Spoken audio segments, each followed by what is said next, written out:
se o clima esquenta e tua caneta falhou, fica tranquilo, a esfera dela dilatou com calor. Eu sou flúor com oxigênio, dá pra completar, evoluir melhor que o Darwin poderia imaginar. Se tinha uma pedra no caminho, pode crer que eu já chutei absoluto no rap. Eu nasci pra ser rei, crio uma sociedade aos modelos de Durkheim. O mecanismo dela própria é que diz pra onde vai a inspiração. Thomas Edison dizia: é 1% e o restante o trabalho que faz. Então senta o rabo aí que eu vou te ensinar. Sometimes rap is the best way to learn, rapá. Eu não compreendo, pero lo puedo hacer. É só estudar e ouvir as dicas que eu dou pra você. Confere suas respostas e faz tudo com calma. Manda bem na redação, faz do fundo da alma. Esse é o tópico frasal, ainda tem argumentação. E a resposta pra você eu deixei na conclusão. Se tá nervoso, se acalma pra mandar bem. E se liga nos vídeos que eu te preparo pro Enem.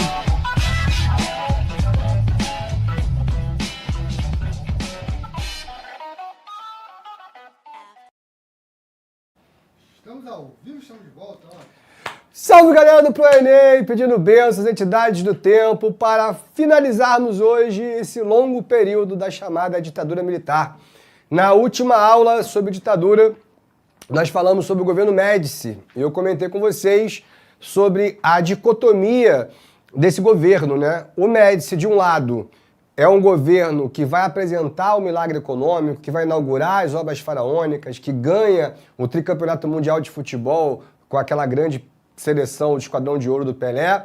Mas, por outro lado, é um governo que vai perseguir, vai exilar, vai matar muita gente e foi o governo mais violento da história do Brasil, de violação política, né? É o AI-5 sendo colocado à prova de verdade durante o governo de um presidente, de um ditador que vai fazer todo o necessário para aumentar a repressão, para aumentar a violência nessa ideia de combate ao comunismo. Agora, no final do governo Médici, a gente também tem o fim do milagre econômico, beleza? Por quê? A crise do petróleo aconteceu, de novo, bizarro a gente falar sobre isso, né? Porque está acontecendo a mesma coisa de sempre, mas em 73 o mundo árabe atacou Israel na Guerra do Yom Kippur, e Israel foi pego de surpresa, depois se reorganizou, e aí, meu amigo, massacrou todo mundo, bateu no Egito, bateu no Líbano, bateu na Jordânia, bateu na Palestina, bateu na porra toda, e se concretizou no que ele é hoje, né? A nação militarmente mais poderosa do Oriente Médio. E foi aí que o mundo árabe, a OPEP, eles resolveram então se organizar para tentar prejudicar o que é a fonte da riqueza de Israel até hoje, que é os Estados Unidos da América. Hoje, o Netanyahu, primeiro-ministro israelense, ele fez um comunicado declarando guerra, falou que vai matar geral mesmo e tal. O general israelense falou que abriu a porta do inferno, e ele agradeceu nominalmente ao presidente Biden, agradeceu nominalmente ao Congresso americano. Então essa aliança Estados Unidos e Israel é uma coisa que vem há muito tempo, vem desde 48, com o nascimento de Israel. Então como é que o mundo árabe pode prejudicar essa aliança? Atacando aquilo que os Estados Unidos mais necessitam, o petróleo. Então a OPEP vai aumentar o barril do petróleo em 200%, irmão. O que vai acontecer é o seguinte, o tio Sam olha para o Brasil e fala, sorry, não tenho mais tanto money para te emprestar. E o milagre econômico acaba. O que mostra que esse milagre nunca foi santo. É um milagre baseado em um crescimento não sustentável, baseado em um crescimento que esconde uma dívida externa. Então, o milagre aconteceu. Quem colheu os frutos? O povo? Não. A elite. A elite enriqueceu. As grandes empresas multiplicaram seu tamanho, mas o pobre continuou mais pobre. Pelo contrário, houve um empobrecimento maior e a partir de agora, pós-crise do petróleo, não tem como reverter. Aqui a gente começa a observar o início da falência do Brasil daqui a 10 anos.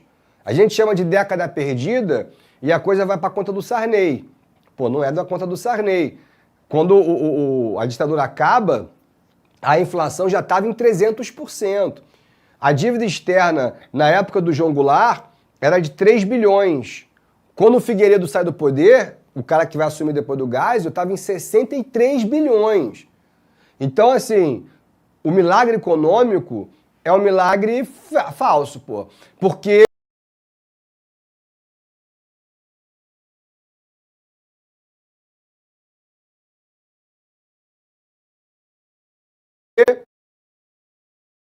uma tentativa de crescimento econômico. Então ele vai criar o segundo PND e também vai criar um programa chamado Proálcool, que é a produção de combustível brasileiro a partir da cana-de-açúcar. Hoje em dia é um sucesso. Na época, como foi o começo, não deu para cumprir o principal objetivo, que era reduzir a dependência do petróleo. Mas o Geisel também vai dar continuidade às obras faraônicas. Então, assim, com ele a gente tem as siderúrgicas de Tubarão e Aço-Minas, ferrovia de aço de Minas Gerais, hidrelétrica de Itaipu, Tucuruí, Sobradinho, o acordo nuclear com a Alemanha de 8 usinas, foi construída uma só, mas está lá até hoje, a usina de Angra 1. Agora, o mais importante do Geisel não é isso, tá? O mais importante do Geisel não é o PND, não é o Proálcool, é a abertura política. É isso que você tem que ficar ligado. O Geisel é o primeiro cara a falar, tá chegando a hora de devolver o poder para os civis. Sabe por quê? Porque deu ruim. E ele sabe que quanto mais tempo os militares estiverem no poder, mais eles vão ter que lidar com inflação, mais eles vão ter que lidar com dívida externa, mais eles vão ter que lidar com crise econômica, eles não querem. Então ele começa um processo de abertura que ele vai chamar de lenta, gradual e segura. É lenta pra cacete, vocês vão perceber isso. É gradual também. E principalmente segura pra eles. Porque a ideia é o seguinte, cara, se a gente convocar a eleição agora e devolver, os civis vão correr atrás da gente. E vão querer saber sobre tortura, sobre prisão, sobre desrespeito a direitos humanos. Então, vamos estender o máximo possível para quando devolver, a coisa tá fria. E a gente conseguir fazer uma gigantesca passada de pano nos crimes cometidos pela ditadura. Renan, posso dar um gole?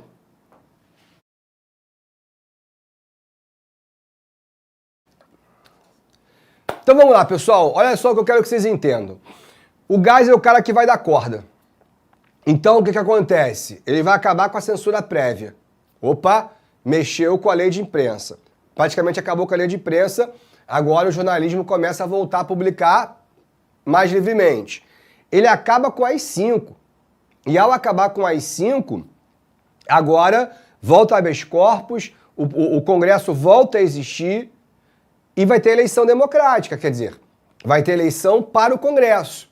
E é interessante que quando essa eleição acontece para o Congresso Nacional, a imensa maioria, tanto da Câmara dos Deputados como do Senado Federal, é do MDB.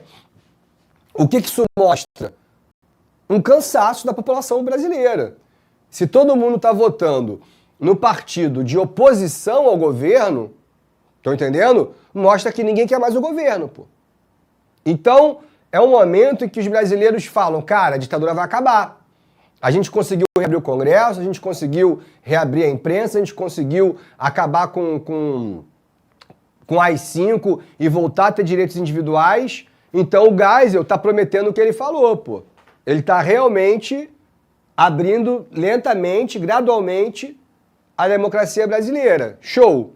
Agora, em que parte que ele segura? Isso que é importante. É quando ele vai criar o pacote de abril. Então se liga. O Geisel, ele vai falar o seguinte, olha, vamos marcar um final para a ditadura. O pessoal falou, pô, maneiro. Vamos marcar para quando? No final do teu mandato? Não. Pô, não é. Depois vai ter mais um militar. Aí depois vai acabar? Vai. Então vai acabar em 84? Não. Eu vou estender o mandato para 6 anos. Tá, então vai acabar em 85. Isso. Pô, mas aí finalmente a gente vai poder votar. Não. Pô, peraí, não vai acabar a ditadura? A eleição vai ser indireta. Ou seja, quem vai escolher o futuro presidente do Brasil é o Congresso Nacional. Aí o pessoal fala, pô, então a gente está em 77, mas o povo brasileiro só vai votar de fato em 89? E dane-se, pô. Esse é o pacote de abril. Tem uma coisa que eu acho muito interessante, vou até desenhar isso aqui porque é difícil. Chega aí, por favor, Renan. O que acontece é o seguinte, o Congresso foi aberto, certo? Então, deixa eu desenhar o Congresso aqui.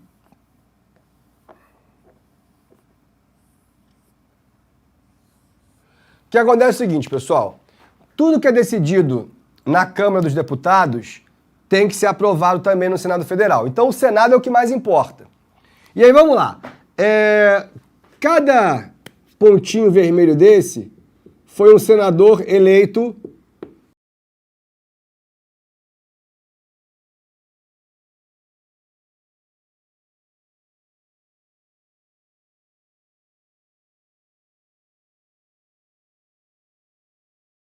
do MDB, ou seja, da oposição, beleza? E cada azulzinho desse, um senador da arena, ou seja, militar, da situação. O que o Geisel vai fazer?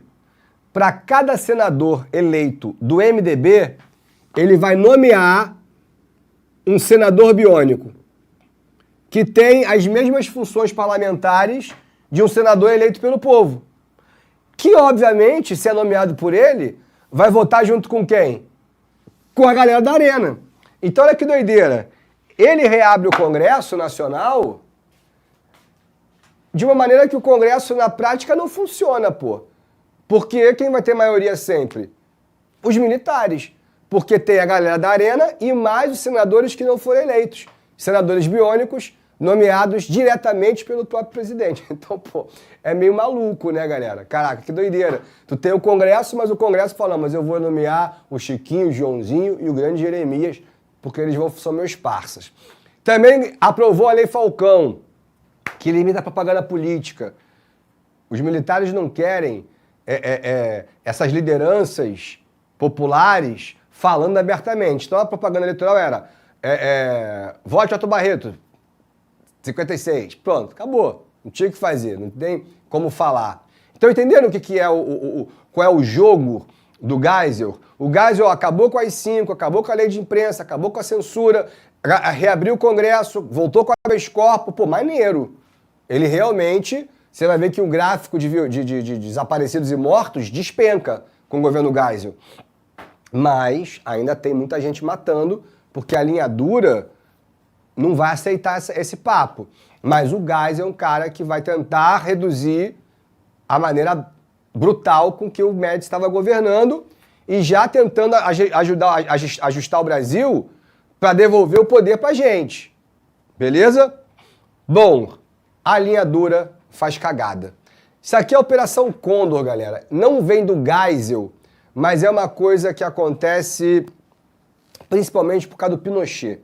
Em 73, tá fazendo aniversário esse ano também, nós temos a intervenção militar do Pinochet no Chile contra o Allende. Falei com vocês na semana passada. E com colaboração da CIA, você vai ter as ditaduras da Argentina, do Uruguai, do Brasil, do Chile, do Paraguai, comunicando entre si e passando informações, ó, o cara que saiu daí do Brasil está escondido aqui na Argentina, quer que eu mate? E aí, por exemplo, o João Goulart vai morrer, o jornalista Orlando Tellier vai morrer, tem várias lideranças políticas que estavam exiladas no país, mas que também é uma ditadura. Então a Operação Condor é um recrudescimento da violência contra os opositores e que é um reflexo ainda de um Estados Unidos que acabou de perder a guerra do Vietnã. Por favor, Renan. A Operação Condor, ela é um alinhamento de um novo combate ao comunismo, tá ligado? De uma nova caça aos comunistas. Mas vamos lá.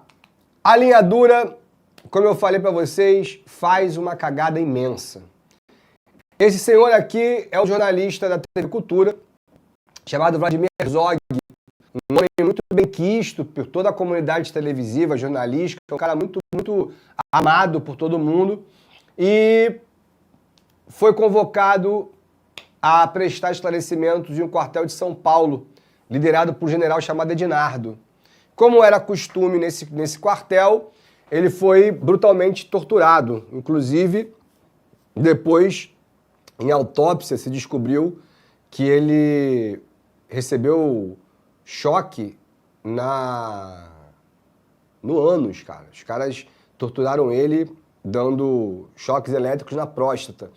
E ele morreu. E aí, como é que você vai justificar para a imprensa a morte de um jornalista, cara? Um cara que todo mundo gostava muito, tá ligado? Então, mano, os militares resolveram forjar um suicídio. E para mostrar que ele tinha suicidado, deram a foto para a imprensa. Mano, olha que doideira, cara. O cara tá com os 2 pés no chão. Quem é que comete suicídio assim? Adeus, mundo cruel. Porra, nem penduraram o cadáver. E essa foto foi publicada, então foi um escândalo. Assim. Pô, o Brasil inteiro falou, caraca, mataram o Herzog, tentaram disfarçar com um suicídio, pô, o que os militares estão fazendo e tal. Então, assim, o Geisel já ficou putaço com o Ednardo, mas não deu nada.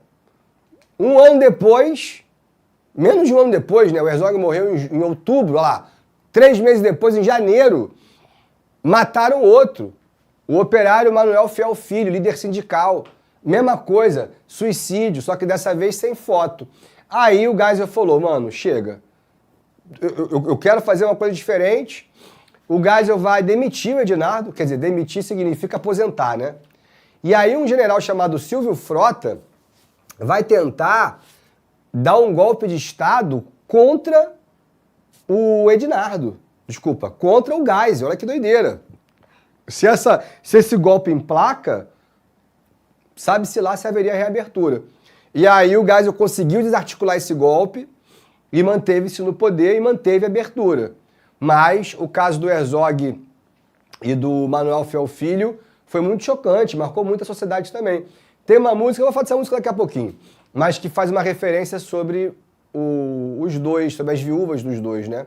E aí, cara, em 79 a gente tem o surgimento dessa figura emblemática chamada Luiz Inácio Lula da Silva. O Lula, nordestino, imigrante, atuava como operário da metalúrgica do ABC Paulista e com a parada. Não havia aumento do salário mínimo, aumento real há mais de 10 anos. E a inflação tá o quê? Tá disparando, tá disparando. Então o trabalhador começou a se favelizar, tá ligado? Tipo assim, o cara trabalha, carteira assinada, ganha um salário, mas não consegue pagar o próprio aluguel. E aí você vê que o ABC Paulista, que é o grande centro econômico que nasce na década de 70 no Brasil, e que hoje ainda corresponde a uma farpela muito grande da economia nacional, mas, sob o governo militar, explorava os trabalhadores a ponto dos caras não conseguirem nem comprar uma cesta básica. Então, quando houve as primeiras paralisações, a exigência era de 75% de aumento. Pô, as montadoras ficaram enlouquecidas, né? As montadoras falaram assim, pô, tá maluco, vou dobrar o salário de vocês, não vai rolar. Lula falou, então beleza. Parou 30 mil trabalhadores. Pô, os caras ficaram malucos, mano. 30 mil? Parou. A cada hora é prejuízo para Volkswagen. E aí sentaram para conversar, conversa daqui, conversa do lado, aquela blá, blá, blá, prometeram um reajuste de 40% e até o final do ano eles iam pagando, fazendo os aumentos até chegar a 75%. Qual era a ideia? Quebrar a paralisação. Quebraram. No primeiro mês, não reajustaram os 40%. No segundo mês, não fizeram nada. Lula parou de novo. Dessa vez parou 45 mil pessoas, discursando no estádio de futebol. Isso não é normal, tá ligado? Toda vez que você tem uma greve e aí você volta, mesmo que tenha a segunda greve, ela é sempre mais fraca, porque o trabalhador é muito pobre, né, cara? Cada mês sem trabalhar é sem dinheiro. Mas quando a segunda greve é maior do que a primeira, porra, meu irmão, aí a galera, aí o negócio fica feio. O Lula, junto com o Alemão e outros sindicalistas, vão lutar contra as montadoras por quase um ano inteiro. Foram 3 paralisações. 3 paralisações. E aí, cada vez que ele aparece na televisão, na rádio, falando sobre os trabalhadores, isso vai aumentando a popularidade do Lula. E aí ele vai tendo apoio da comunidade artística, ele vai tendo apoio de setores da política e começa a ser englobado dentro do mundo político, entendeu? No final da história, o que aconteceu? As montadoras aumentaram 50%, se eu não me engano, e o governo brasileiro aumentou os 25%. Se ligaram? Então, no final, o Lula virou herói, pô, porque ele conseguiu aumentar os 75% previsto. Pô, os operários ficaram enlouquecidos. E é por isso que quando agora acaba a ditadura, o que começa a passar na cabeça dele? Pô, eu posso ser presidente. Ele tem força política para isso. Ele surge no final da ditadura. Se ligaram? E aí, o último presidente militar é o senhor João Batista Figueiredo. Por favor, Renan.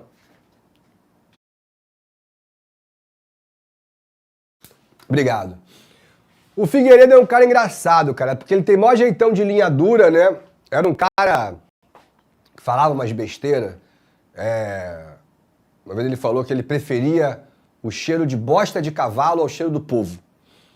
E perguntaram pra ele, falou assim, vem cá, senhor presidente, mas vai ter abertura? Ele falou, vai ter abertura. E quem for contra, eu bato e arrebento. Ou seja, pô, tá falando de abrir e o cara tá falando de bater e arrebentar.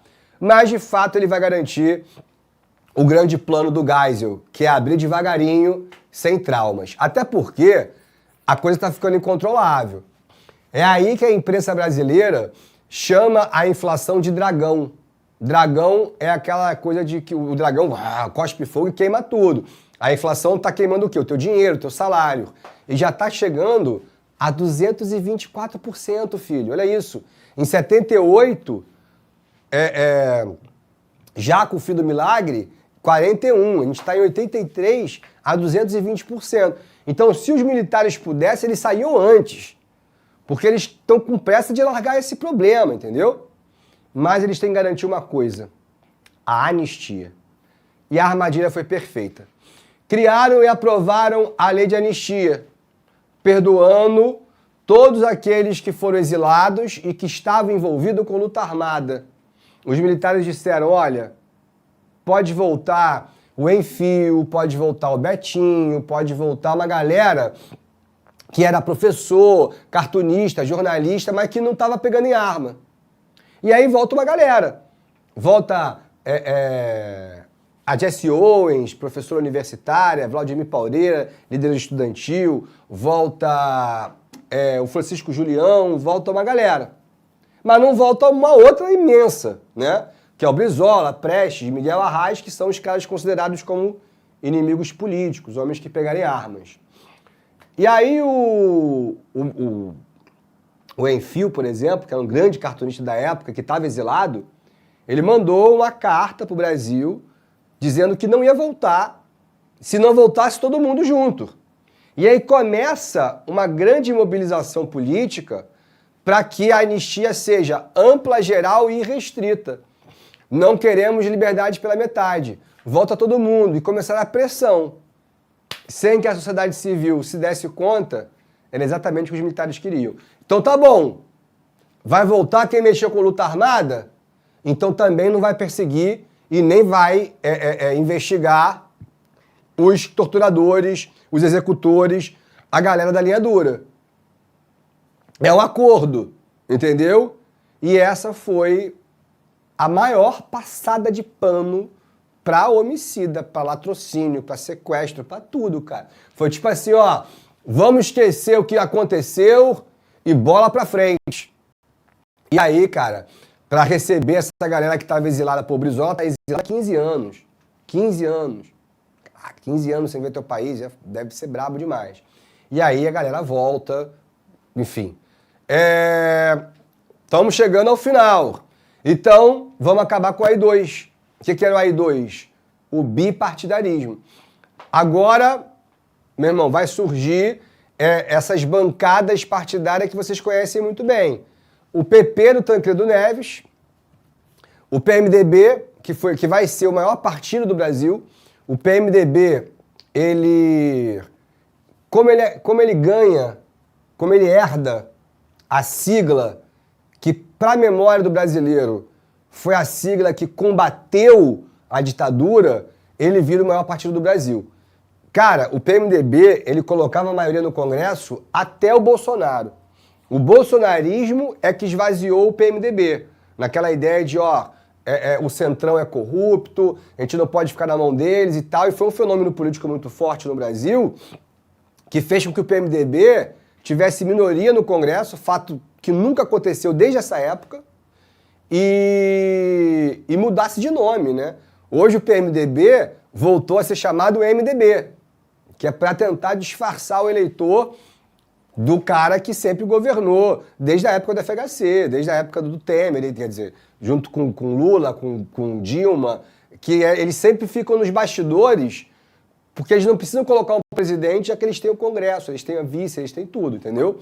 O PTB do Vargas e o novo PT do Lula são os grandes partidos que vão disputar as eleições futuras, tá?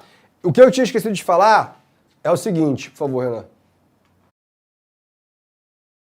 A lei de anistia, ela tem uma música muito bacana, gravada pela Elis Regina, com letra da Aldir Blanc, chamado Bêbado e Equilibrista.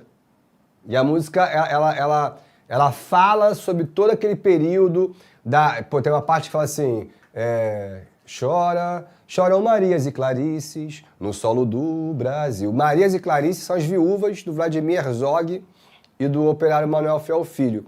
Vale muito a pena depois ver a interpretação. Eu interpreto a letra dessa música no meu Instagram em algum vídeo perdido lá embaixo, que eu não lembro qual. Mas vamos lá, pessoal. Tá acabando, a democracia tá chegando e a linha dura não tá gostando.